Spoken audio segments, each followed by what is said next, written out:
Hello, welcome to Soberish Uprising. My name is Holly Crevo, a former heavy drinker who started a soberish journey about a year and a half ago, and everything in her world has changed. Here at Soberish Uprising, we talk about defining sobriety on our terms, dismantling, the term alcoholic, dismantling society's perception of alcohol, and really find freedom on our own terms.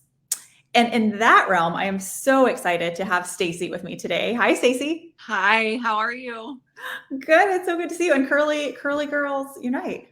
I know, I love right? it. There's not a lot of us around there. Awesome. Well, Staci reached out to me. She had heard a podcast I did with Von Piero. It's probably been about a month ago. And, I was kind of saying, hey, I'd love to, I want people to share their stories, whatever it is. And she reached out and we had a call and it was just an immediate connection. So thank you so much for volunteering to come on. Absolutely. I'm so grateful that you are doing this. And I'm so grateful that you are allowing me this opportunity to speak my message. Absolutely. Well, let's, I guess just kind of kick off and tell us, maybe, and we'll get into more of the details, but tell us a little bit about, your sober, and I think, you're completely sober, so it's not sober-ish, your sober journey. Would love, when did that start and how long has it been? I just celebrated 4 years sober on April 1st. So in 2019, I decided, well, again, I won't even say it was one of those, it was another, sick and tired of being sick and tired. Like, I need help. I need this to stop. And I had actually the night before reached out to somebody that I had seen on Instagram through a friend of mine who had talked about, being sober. And I reached out to her through the messenger, and I was actually a little pissed because she wrote me back right away and started asking the questions that I didn't want to answer, but I knew that I reached out for a reason. She told me to call her the next day. I called her on my way to work. She told me when I got home from work to pour out any alcohol that I had left in my refrigerator. And I did. I came home, I had some wine left in the fridge and I poured it out, and I actually took a picture of myself pouring it out, and I was smiling, and I look back at that picture and I'm like, why was I was just smiling, pouring this out. And I chuckle because I think that my higher self was smiling at me, you got this. But yeah, I had, I drank, kind of experimented in high school, drank, in my 20s. And it didn't really become a problem for me probably until 2013, 2014. I had gastric bypass surgery. And you'll hear a lot of people that have had that surgery say that alcoholism is a big factor afterwards. Almost like maybe I switched one addiction to the next, went from eating to drinking. But it affected me very differently. I would get drunk very fast, and I am what I call myself a retired blackout artist, because I was a blacker outer. I would drink and I'd wake up and kind of in that panic mode of oh my God, what was the last thing I did? When did I fall asleep? when did this happen? Where are my kids? Just kind of that panicky moment of, what did I do? So yeah, I was very functioning. I held down a job. I have 3 kids. They have sports. I, was the person that was always having people over, always cooking, always, entertaining and doing all the things.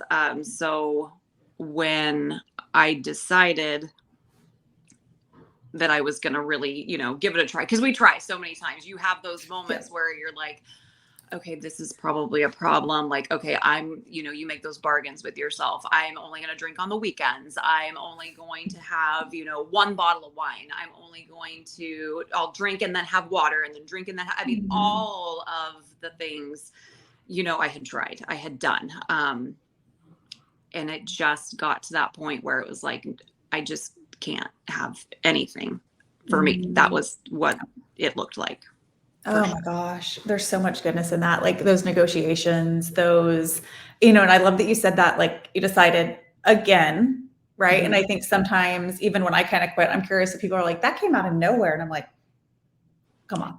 That came out from years of me thinking I had a problem, stopping, starting. Like it wasn't an Right. overnight. I just dropped it. So it's, if you don't mind sharing, was there something that happened that you were like, this is it? Or was it like you just said, you're sick and tired of being sick and tired? I was just sick and tired of being sick and tired. I mean, the blackouts, trying to keep up with remembering, and I might get emotional. I get very emotional because No, there's so many between those years. There's just so many moments that I lost with my kids, that I lost with my friends, that I lost with family, because there were so many. I mean, I had great parties and I was the hostess with the mostest. I did it all. But I missed out on so much of it because the drinking washed all of that away. So yeah, it definitely, I totally lost what lost what you would ask me. No, I think my moment of just, that I knew that I needed to, I was tired of doing it. I was tired of, not being able to keep my promises to myself. I couldn't do those things of, trying to only drink on the weekends or only drinking at a social event. I couldn't, okay, I'll only have one glass tonight, or okay, I'll only have two. I couldn't do those things. They weren't attainable to me. So lots of people, it was very interesting, because they don't see, right? They don't know your bargains. They don't know your inside turmoil that you go through or what you're experiencing. And so when I did mention it to my very select few, I got a lot of, you don't have a problem. You haven't had a DUI. You didn't have to go to rehab. Like, you're not an alcoholic. There's nothing wrong with you. Just try to just not have as much. And it's just like, no, I can't drink. Don't say you can't. Of course you can. You can. Don't say you can't. Like, I got a lot of that. People didn't understand that because my rock bottom wasn't your socially, like, what you see like TV or movies or, on intervention. Like it wasn't like that. It wasn't like that. Oh, I think that's so powerful. And it gave me the chills, right? Like, people don't know your bargains, right? And your negotiations and your disappointments, and you're letting yourself down over and over. Like, nobody sees that, right? And it sounds like you were taking your kids' sporting events, you were working your job, you were having parties, like probably not drinking sometimes any more than anybody else, but on the inside, you were like, this isn't it. This is not it. Right. And going out to brunch, right? You go out to brunch and you have the champagne brunch and everybody's like, okay, that was great. Bye. Like they go on and have the rest of the day. And I'm just like, well, I'm going to stop at the store on the way home because, I need to get more. Like, there was no off button for me at all. I didn't have the filter to stop. And, just waking up in the morning, I'll never forget. I mean, there were so many moments just sitting there. I'd be sitting and, putting my makeup on, getting ready for work, feeling like hell because I had binged over the weekend or just had blacked out the night before, and trying to put the pieces together. I mean, who has to try to put the pieces together on a Tuesday morning? You know what I mean? You're just like, and I remember my husband would always be like, hey, are you all right? Because I'd be just in this fog of either self-loathing, self-disgust that I'd broken a promise, or just like, what did I do last night? Who did I talk to? Who did I text? Did I buy something? Like all of that. And just kind of like, oh yeah, so I'm just tired, having to do that. Yeah. I didn't sleep well. Yeah. Tell me a little bit about, your husband. Did he kind of see what was going on, or friends? It sounds like friends were like, you're fine. Like you're not homeless and on the street. Tell me a little bit about kind of what maybe the people closer to you saw. Yeah. So my husband, oddly enough, is a recovering alcoholic himself. He will be 18 years sober this year. So I figured for a long time I was safe. Like, oh, he's not saying anything, I'm good. He's not talking to me, I'm fine. Like, I figured if anybody was going to catch me, if anybody was going to call me out, if anybody was going to like undig my secret that I knew inside. Cause you just know inside, like, Mhm. ooh, this is not right. And I Mhm. figured if somebody was going to, it was going to be him. Um, and he didn't. And there was one Mother's Day that I was opening my gifts that they gave me, and he gave me like a little mini fridge that held 2 bottles of wine. Mm. And my heart just kind of like sank inside, because there was part of me that was just like, how do you not see this? Mhm. How do you not know? How do you, like, come save? Like, there was a Mm. part of me that just wanted him to save me, wanted him to know. And him giving that to me, there was like the dark part, I think, that was like, sweet, like, we're off the hook, like, we can still keep. And then the other part that felt more real was that, like, okay, like, it just kind of heartbroken that Yeah. I was given the okay. I don't, it's hard to explain on that level of like, Mhm. okay, yay, I'm not found out, but like, how do you not see this? And how come you're Yeah. not saving me?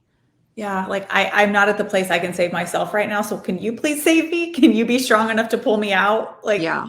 and not having that. And Yeah. then also not wanting to be found out, right? That's so Yeah. fascinating. Yeah. When you told him, what was that conversation like? Well, so and then he had given me that, and then Oh maybe yeah. like a year Mhm. later, there was one conversation that he did have with me where he said, I think that this might be getting a little bit out of control. And then my heart really sank, because I was like, oh shit, like, he really caught me Mm, this time. mhm. And that was very short lived, like maybe 2 weeks. I was, on the, I was doing good because I had been like kind of found out. But at that point, I still was like, I'm just gonna be better. It wasn't like Mm, that I had mhm. quit. So when this happened on April 1st, it was probably a good week and a half to 2 weeks before I said anything to him. And the lady that I had reached out to, she was just like, you need to tell him. And I'm like, I don't want to. She's like, but if he can support you, like, if he's sober, he Yeah. knows what you're talking about. And I think because I'd failed myself so many times. And then I had failed Mm, him, the one time that when we had talked about it, and I went back and then just kind of went off. You do good for a couple weeks and then you fall off the rails, and then it just goes all the way bad. I just didn't want to tell him. But when I did, I mean, total support. Like, okay, like, you tell me what you need, whatever you need, like, we got it. I mm. mean, we obviously didn't have alcohol in the house, and he didn't drink. So it was just whatever I needed, whatever you need, we'll do it. Yeah. Like, do you want to go, to AA? Do you want to go get help? Do you want to do this? Do you, like, who do Mhm. you want to talk to? Whatever, and I just kind of sat in my room for a long while by myself. I cried a lot. Mm, I listened to podcasts, mm, got me through so much of the first 100 days, if not more, of listening to others and listening to their stories, and knowing that I wasn't alone, and knowing that, like, my story was pretty normal. Like, I wasn't, because in a way, some people can be like I said, oh, you haven't like destroyed your whole life. You don't really have a problem, yeah. you know. But if it doesn't feel right inside and you feel terrible every single day, then it's a problem for you. And it was a Yeah. problem Yeah. for me. Oh, thank you for sharing that. I think that's so, so, so important because I see almost every single conversation I have around this topic. People are like, well, I'm not an alcoholic. I don't have a problem, but and like this is what it makes me feel like, right? So like Yeah. it doesn't matter what it felt like. You get to decide what that looks like. And it sounds like, what it was costing you was too much, Yeah. right? It was Oh, just too absolutely. much to do that. Well, Yeah. I think what's interesting too, what you said is like you probably tried so many times that's like you wanted to like get a little bit more strength in yourself before you tell somebody, right? Because your husband's Yeah. like, sure, you're gonna quit again. I'm sure that's how people when I said like, yeah, every Sunday you're like, I'm gonna get my shit together for Right. Monday. And then Tuesday comes, right? So like Right. how did you give yourself grace? Or maybe what was your mindset if you can remember when you did start again and you were like when those sorry, I'm really tightening this up. When the thoughts came back, okay, you've tried so many times, like you can't do this. Like, how did you process that when you stopped drinking? To be honest with you, like I'm still surprised to this day that I am 4 years sober. Like I don't know really like how it happened or how I kept going. Like I said, I kept plugging in. I kept listening to what other people had to say. I related to their stories. I knew their outcomes, they had it like, and I was like, okay, it's attainable. Like, just kind of plugging into every day. Like I didn't feel comfortable going to AA.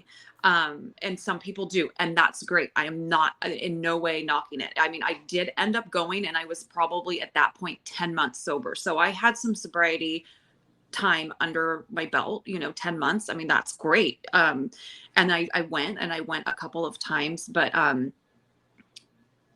when in the beginning I just wasn't comfortable. So like I said, I was like that plugging in and listening and relating and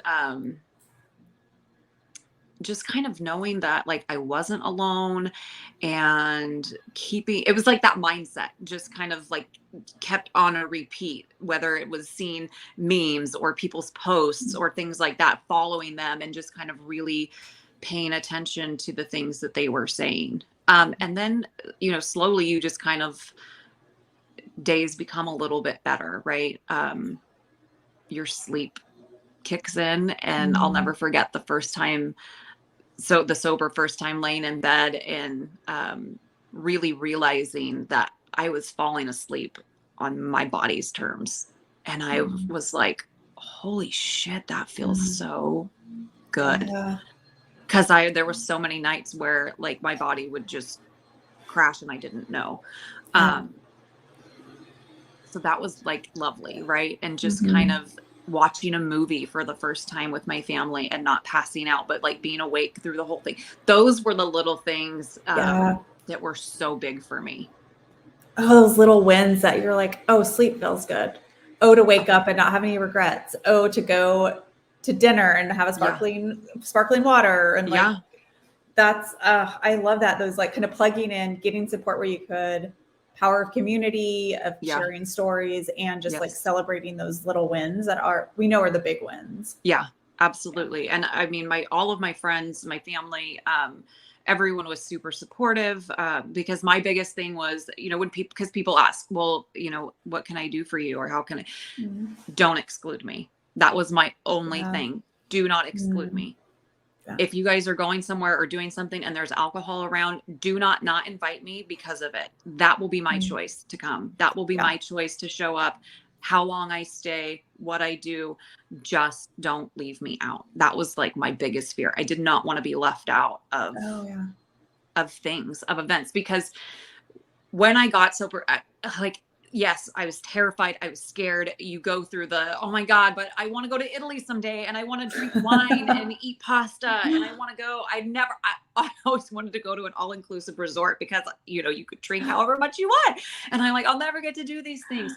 And there was this small voice inside of me that just kept saying, but at least you get to live. But at least you get to live. And at first I'm just kind of like, okay, like whatever, but the living, right? Like I can still go to Italy. Yeah. Like Italy is, I'm sure, a gazillion times amazing without a glass of wine. Like I don't have to, if I went to Italy and drank all that wine, I wouldn't remember Italy, So hanging on to that I still get to do all of these things and I get to do it better because I will remember having a conversation with you. I will remember the night. I will remember what we talked about. I can be a better Staci. I can be a better friend. I can be a better wife. I can be a better mom. I get to remember what my kids are doing. I get to be there for them if they call me in the middle of the night and they need something because I won't be passed out or I won't be too drunk to drive. I get to do all of these things now. And that kept me going. Thank you, Staci. Sorry. No, that's a beautiful, and what I love is you started with watching movies with your kids on the couch, right? And it gets to like Italy and getting to be at your kids' events for the rest of their life. Like but those little steps and staying connected and being present is beautiful. Like you said, you get to go to Italy and do whatever you want, just not drink. Right. Oh, that's Right. beautiful. Oh, that's so powerful. And I think, well, yeah, we talked about, we'll kind of talk about more how amazing your life is now. But, one thing that we had talked about, which I was still so surprised, is when we had our first call, you said, I'm 4 years sober, but some people may not think I'm sober. And as soon as you said that, I was like, oh, maybe she like smokes weed. Maybe she like drinks, but doesn't get drunk. I honestly had no clue. And you shared that some people have the perception that if you don't go through AA, if you don't work the steps and, or you drink sometimes non-alcoholic drinks, that you're no longer sober. Right. And that was mind-blowing to me. Yeah. So tell me a little bit, did that come into play during your sobriety? Yeah.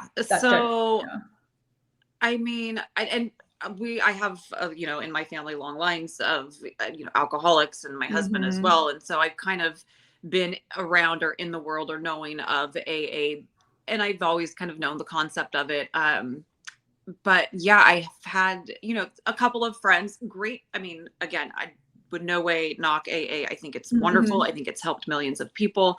But it's not for everybody. And there, is a little bit of a stigma or of a idea that if, not working the steps and not going through the program, it's like, well, yeah, I mean, you're sober because you don't drink, but I mean, you're not really going to be sober, or you're not really going to understand if you don't work these steps. If you don't go through the program, then, I don't really know how I can help you. Like I've had that said to me before as well. Like, I really like, and just kind of reaching out and being like, hey, I'm kind of struggling. And it's just like, well, until you work the program and do this, like, there's just really not, I don't know how I can help you. And I was just like, oh, okay. Like, program or not, like, we're on the same page, right? We're both recovering alcoholics, or we both have these issues. So that was kind of, like, wow, okay, that's interesting. And yeah, again, with, I do drink non-alcoholic beverages. I love it. It's great. Like if I'm at a baseball game or out to dinner, I love that I have options and choices. And it's so funny. Like, I'd go through a whole bottle of wine, lickety split, but you give me a non-alcoholic and it's like, okay, I'll have a glass and then I'm fine. And it's like, why couldn't I do that before? Or have one non-alcoholic beer instead of, a whole 12 pack. It's just interesting how that works. But anyways, yeah, I like count calories for non-alcoholic stuff, which I never did for wine. Right? Like, oh, this wine has X calories, and if when I was drinking more, I didn't care. Right. Oh, exactly. Like, oh, it's like I know. I know. I actually was drinking one the other day, like a little mimosa in a can thing. And I looked and I'm like, 37 carbs. Like, I don't want this. I can eat a brownie. Come on. Like, right. Yeah. So I was pretty, I was a little shocked at that. And I mean, I guess in a way you kind of get offended because you're just like, hey, I have time. Like, my time is my time. Like, I have not drank anything. I've not been out of my mind drunk. And to me, that's sober. Yeah. Yeah. But if I have, because some of them have like 0.5% alcohol in a non-alcoholic beer. Yeah. And I get it. They're like, well, that's just, you probably shouldn't do that. That's like a real slippery slope. Or, I mean, that's just not really being considered sober. So I say, hey, I had one, or like, I haven't done it. I haven't passed out tonight. I'm fine. Like, I'm really 100% content in the fact that, like, having one of those every once in a while does not hinder my sobriety. Thank you for sharing that. Cause like when I heard that, I was like, wow, it's like, but it's almost reminds me like I'm child free by choice. And so there's like sometimes this like rub between, not me personally, but you see it, right? Like moms, non-moms. And then, but there's also like infighting between like moms and then working moms that stay home. But like, so it's interesting, even when in the community of Yeah, sobriety, you think there's still that judgment piece. And so I love that piece of like, you get to decide what works for you. Right. And that's absolutely. what this is about. And so, I'm curious if somebody is, 100% sober. What is your kind of, when I talk about being soberish, like what does that bring up for you? Or what are your thoughts on being soberish?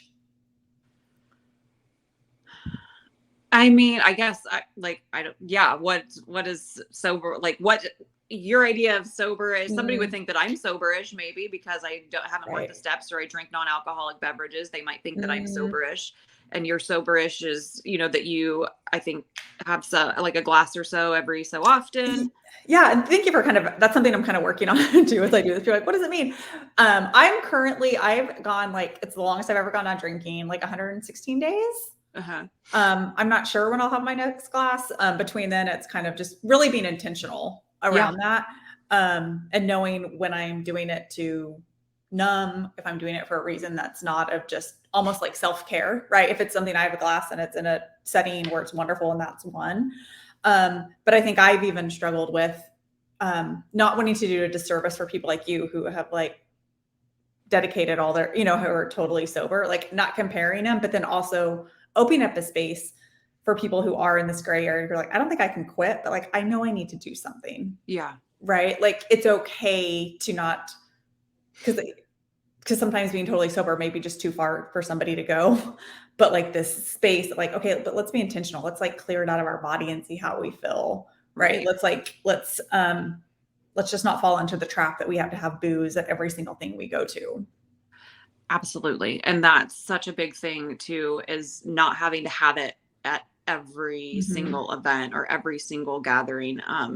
But and knowing that you can wake up every morning and not have that shame or that guilt or, Yeah. like, then that's great. What works for me isn't going to Mm-hmm. work for you or the next person. Right. So the idea of sobriety is not a one size fits all, like at all. Mm-hmm. Not everybody can just quit altogether. Not everybody can, have a non-alcoholic beverage. It could be a stepping stone to them. Yeah. Maybe it could be a trigger. I don't know.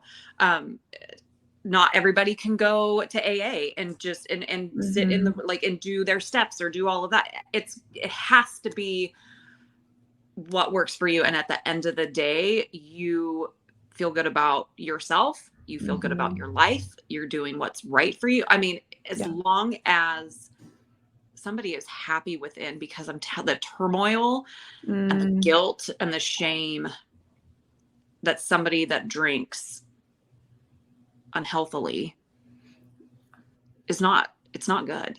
And nobody should have to live like that. mhm. Nobody should have to live with that, in that battle, in your mind, in your heart, in your spirit. Like it's terrible. And when you're Mhm. living that, then you need to examine like what you're doing with alcohol and if it's a good idea or not. And then Mhm. like either you back off completely or you back off some, Yeah. or you just have to do what works for you so that you're not in that state of living a life that is less than what you are worthy of living. Mhm.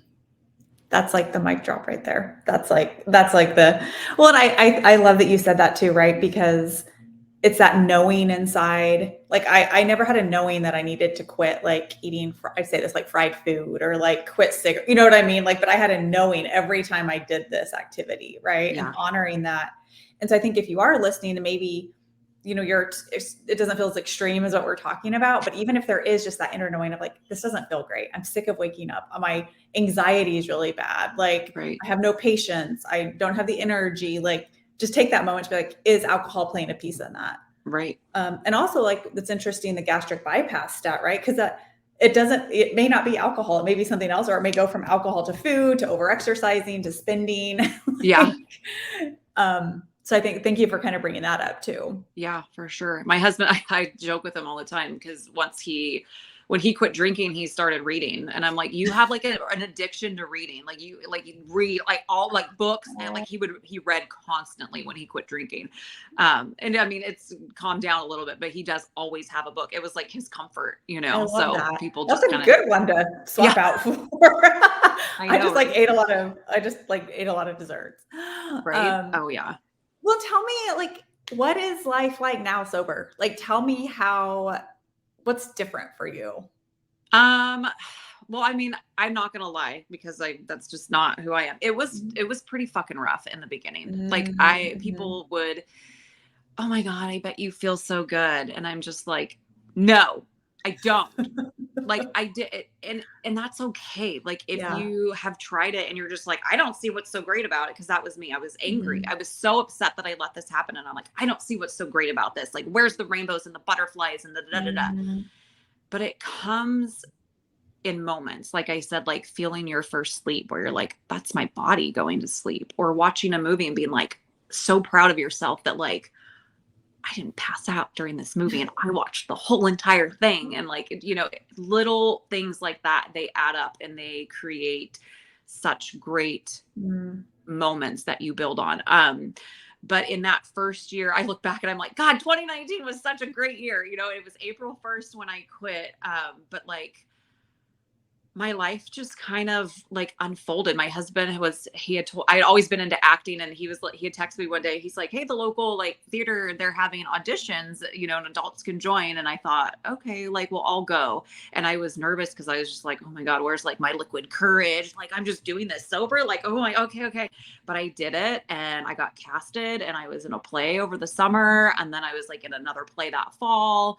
I started doing catering, because I, you know, just like advertising some of the stuff that I had been doing, and then people had hired me, and I was doing that. Plus I had my full-time job. My husband and I took a trip to Boston. So I got on a plane. I'm the worst flyer, but I did it, and I did it sober. Yeah. Like there was just a lot of really great things that just kind of came about, you know, in that first year, you know, because it's still in that first year. So it was April, I turned 40 in that first year of sobriety. I hadn't even been sober a year. I turned 40, and I told my husband, like, I don't want anything. I don't know if I can handle that. And he threw me a surprise party, and I was just like, oh my God, like, how am I going to do this? How am I going to, like, you know, because I was so used to being the hostess, and I wanted everybody to have fun. And if I wasn't drinking, were they going to have fun? Did they feel like they could have fun? And I was worried, and I didn't know if I could do it. And by the end of the night, like, I was dancing, and I had like one of those out of body experiences where I like felt and saw myself dancing and smiling. And it was real. It was so authentic, because it was 100% me that was having this fantastic time, clear-headed, feeling fine, still being like the last one at the party, but like with a full conscious of everything that was, you know, happening around me. And it was lovely. Would that, if we talked to 2018 Staci, and you were like, hey, and you know, for your 40th birthday, you're gonna be totally sober, staying up all night dancing, like, would you believe that? No. I would have been like, hell no, I'm going to be going to an all-inclusive resort. Free margaritas all day. Yeah. Oh, well, tell me, you know, because I think one thing that I didn't realize is like how much like my confidence was affected by my drinking, right? And again, it wasn't whatever, you know, it was my version of my problem, right? But I didn't, until I quit, I was like, oh, this is what it's like to keep a promise to yourself, to have the energy to keep the promise to yourself. So I'm curious, like, how were your confidence and anxiety affected? You know, maybe not immediately, because it was kind of, you know, but you know, maybe 6 months into sobriety.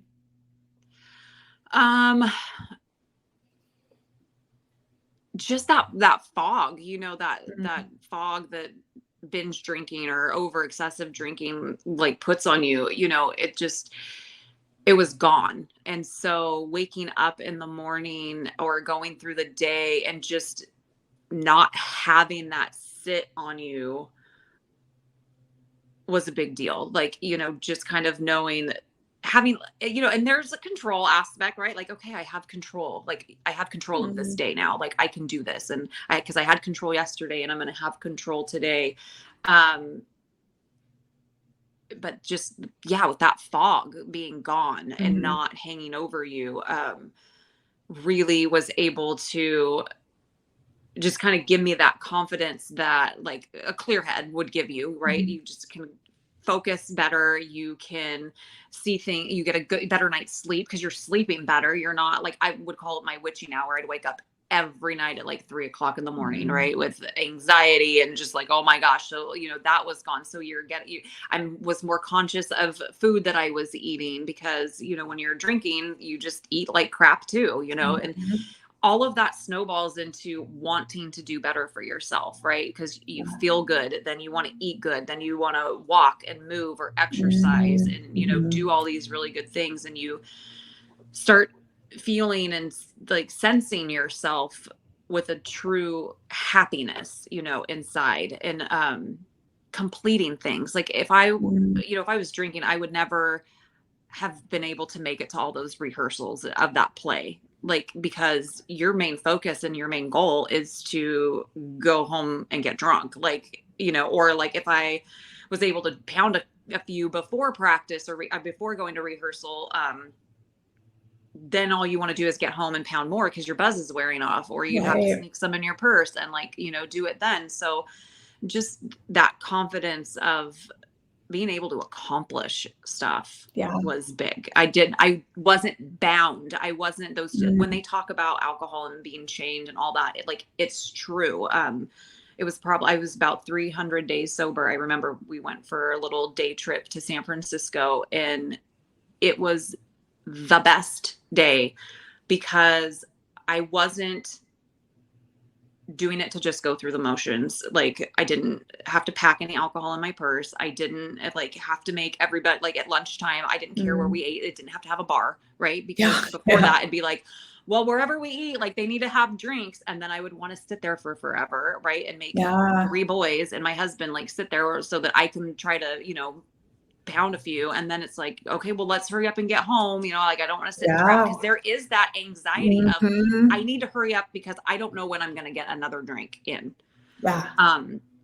So just the freedom of like, I'm not in a rush. I have nothing but my, like, I can be here. I can fully be here in this moment because there's not that other part of me that is wanting, wishing, waiting to get back to a drink. That's that.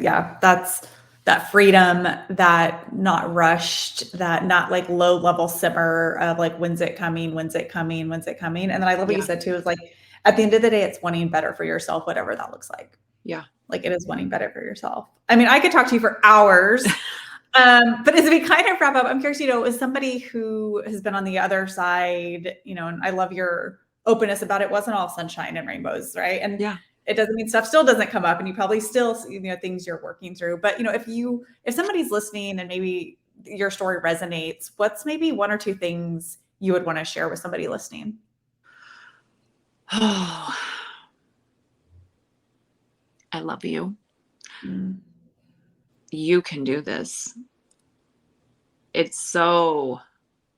know that it's hard and I know that it sucks. And I know that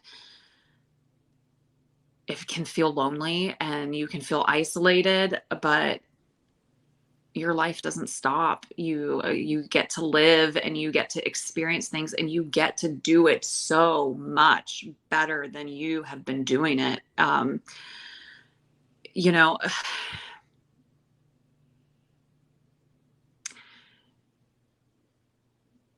Oh, that's such a good question. Well, what you just said was beautiful. I mean, yeah.